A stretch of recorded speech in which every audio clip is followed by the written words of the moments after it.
Ladies and gentlemen, boys and girls, welcome to yet another video lecture on disorders. Today, you guys are going to be hearing all about mood disorders, specifically two main ones that we're going to cover: major depressive disorder and bipolar disorder. These other two terms are going to relate specifically to them.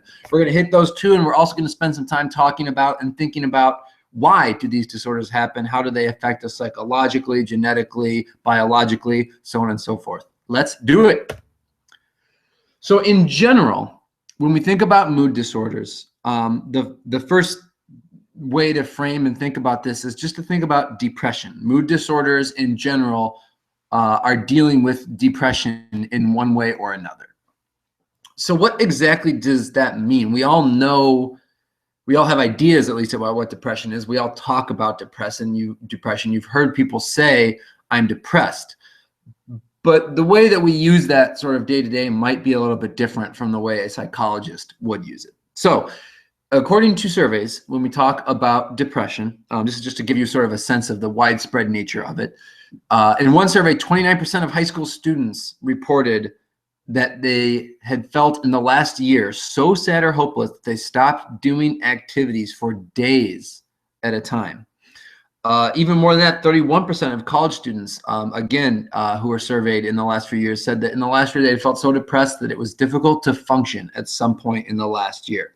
And depression is extremely widespread. It is the #1 reason why an American seeks counseling. In other words, it is the top reason why people in our country go to visit clinical psychologists or other medical professionals for psychological reasons, because they feel like they are struggling with depression. Before we talk about the negative aspects of depression, it's important to note that depression can be a good thing. I threw in sadness from Inside Out, because if you watch the whole movie, by the end, it's kind of made clear that while you're sort of at the start of the movie not super down with sadness, you don't really like her as a character, it's made clear as it moves through that there are some benefits to sadness. And that's accurate. That's true.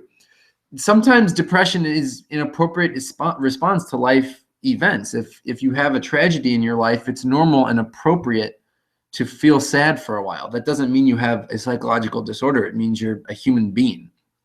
Depression can slow us down and diffuse aggression. So again, talking about the loss, if you are suffering through or experiencing a loss, maybe of someone close to you in life, or you're unhappy with a recent life event, one way that you psychologically might process and deal with that is to become aggressive about it.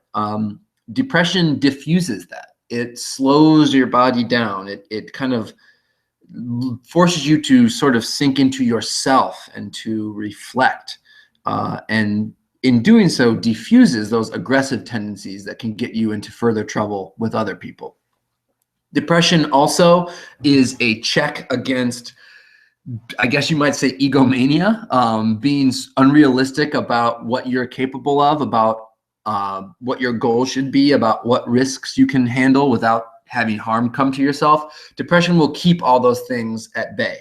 And then lastly, again, it enhances your reflection. And interestingly enough, studies have shown that depression can also enhance your recall ability to a certain extent. And again, psychologists hypothesize that this is because depression induces reflection, and it sort of causes you to look inward and to think inward about yourself. And that process can indeed improve your memory.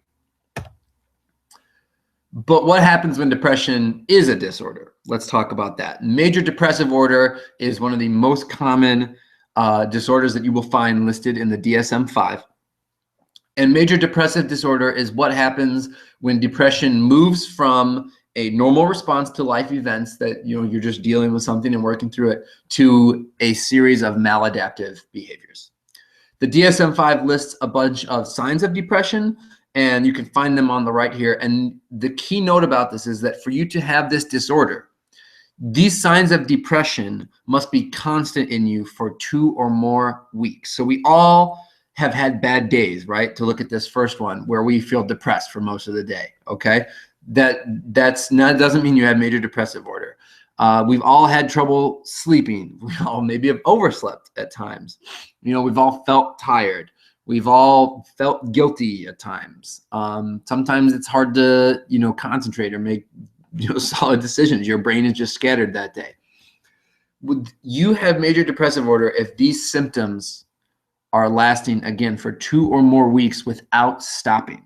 They just keep going. They're constantly with you. You're constantly depressed. You're constantly thinking about death. This doesn't mean that you just think about it sometimes, and it's just a weird preoccupation you have. Again, this is maladaptive stuff that is preventing you from functioning normally. It is changing your behavior to such a degree that it's making it hard for you to live a normal life. The second major mood disorder you guys need to know, other than major depressive disorder, is bipolar disorder. And this is similar in some ways to major depressive disorder with kind of an added layer thrown in. If you are bipolar, you alternate between 2 very different emotional and psychological states. The first is depression. You see that on the right here, okay? And again, showing these same symptoms, that's depression for our purposes when we're thinking about bipolar disorder. The second one is what is called mania. Mania is a hyperactive, wildly optimistic state, going crazy, super ebullient, super joyful. This manic sense, this crazy personality is, in fact, a characteristic of bipolar disorder. And if you are toggling between the 2 of these, that is what bipolar disorder is.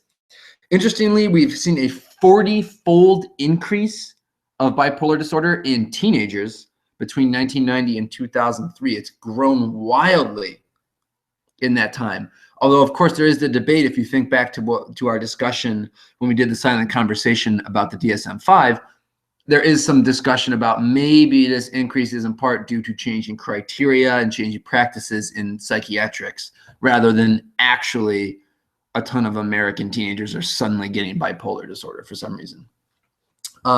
Quick note about mania. While it is maladaptive, it can have some benefits. So, for example, if there are some great artists throughout history who had manic tendencies. Mark Twain had manic tendencies. Some people think Albert Einstein had manic tendencies. This manic state, the experiencing mania, can lead to great creative output in some people. But overall, again, if you're toggling back and forth between these 2 things, still not a good thing to have. To briefly demonstrate this for you, here is a clip. Obviously, this is not a real-life patient, but this is a clip from the movie Oh Brother, Where Art Thou? Of a guy who has mania. This guy specifically, who you'll see running around with the shotgun, is a good example of someone with bipolar disorder. Here we go. Let's see what it's like.